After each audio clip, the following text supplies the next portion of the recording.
എൻ്റെ വടകര KL18 എന്ന ഒരു ഇൻസ്റ്റഗ്രാം പേജിൽ നിരന്തരമായി ഫേക്ക് വീഡിയോകൾ, വൃത്തികെട്ട പോസ്റ്ററുകൾ ഇതൊക്കെ വരികയാണ്.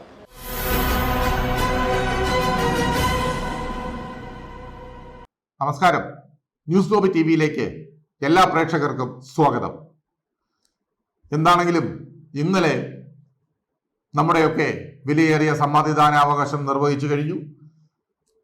ഇലക്ഷൻ കേരളത്തിൽ പരിപൂർണമായി വോട്ടെടുപ്പ് കഴിയുകയും ചെയ്തു. അങ്ങനെ പാർലമെന്റ് ഇലക്ഷനിൽ ഇന്നലെ കഴിഞ്ഞ ആ ഇലക്ഷന്റെ ചില കാര്യങ്ങളും ചില ഏടുകളും ഒക്കെ എടുത്ത് പരിശോധിച്ചാൽ ഏറ്റവും കൂടുതൽ ശ്രദ്ധേയമാകുന്ന മണ്ഡലം വടകര തന്നെയാണ്.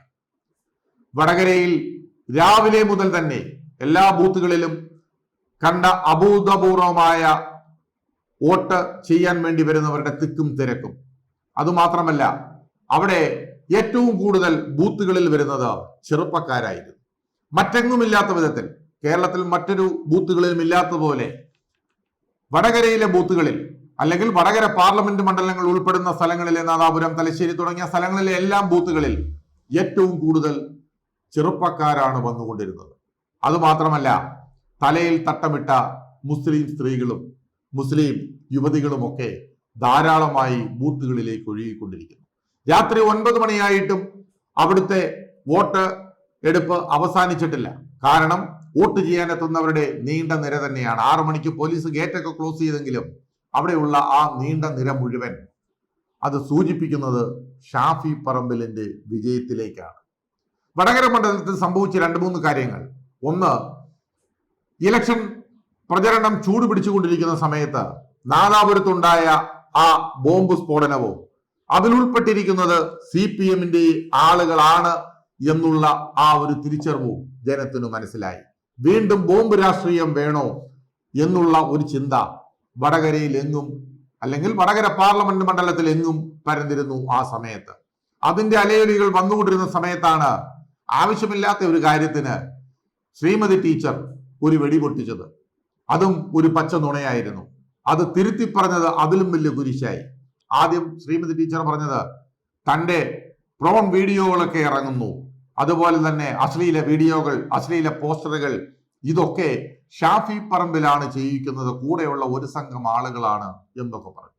എൻ്റെ വടകര KL18 എന്ന ഒരു ഇൻസ്റ്റഗ്രാം പേജിൽ നിരന്തരമായി ഫേക്ക് വീഡിയോകൾ, വൃത്തികെട്ട പോസ്റ്ററുകൾ ഇതൊക്കെ വരികയാണ്.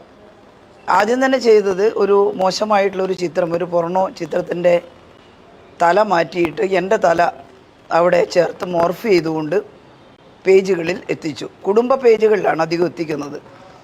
അവരുടെ ധാരണ ഈ കുടുംബത്തിനകത്ത് കക്ഷിരാഷ്ട്രീയ ഭേദമില്ലാതെ ആളുകൾ, പ്രത്യേകിച്ചും സ്ത്രീകളൊക്കെ, ഞാനന്ന് കോവിഡ് നിപ്പയൊക്കെ വന്നപ്പോൾ കൂടെ നിന്ന് പ്രവർത്തിച്ചതൊരു ഓർമ്മയായി സൂക്ഷിക്കുന്നുണ്ട്.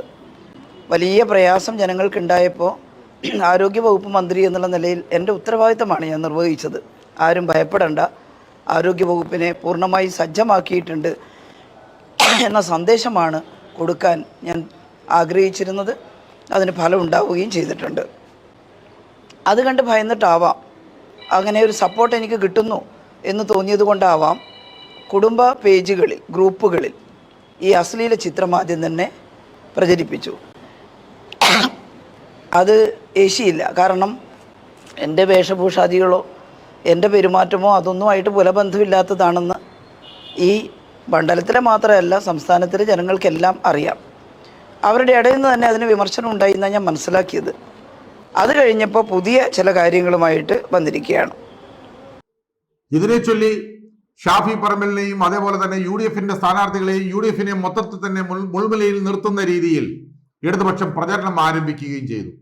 പ്രചരണം ആരംഭിച്ച് കേസും കൂട്ടവും ഒക്കെ ആണെന്ന് അറിഞ്ഞു കഴിഞ്ഞപ്പോൾ ഈ ശ്രീമതി ടീച്ചർ നേരെ മലക്കം പറഞ്ഞത് അങ്ങനെ ഒരു വീഡിയോയുടെ കാര്യമല്ല ഞാൻ പറഞ്ഞത്, ഞാൻ പോസ്റ്ററിനെ കുറിച്ച് മാത്രമാണ് പറഞ്ഞത്.